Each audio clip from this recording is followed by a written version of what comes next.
আব্বা কি কইবে বাজান ক বেল হয়ে গেছে রিস্কাটা লয়ে জান লাগবো।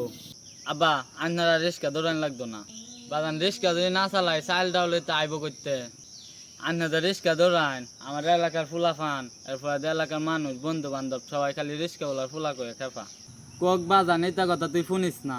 এমনি আব্বা আন্না রিস্কা চালানোর কোনো দরকার নাই। ও বাজান তাইলে মনে তুই কাম চাম পাইছস, আমি জানি তুই একদিন সংসারটা চালাইবে। তে বাজান কি কাম পাইছস? না আব্বা কাম চাম পাইম করতে, আজ যাতে আনহারা রিক্সা চালানো লাগতো না, ডাইরেক্ট অটো চালাইবাই। গোলামের ভিতরে কয় কি অটো চালাইতাম, অটো কি তোর বাপে কিনে দিব নাকি?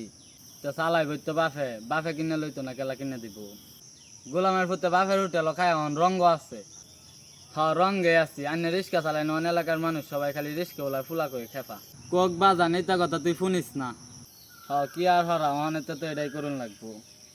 আরে বাজান তুই তো বুঝস না, তুই হইলে রিক্সা ওলার ফুলা 80 টাকা তুলা দৌড়ো যা আর ফার্ম দেন না যে।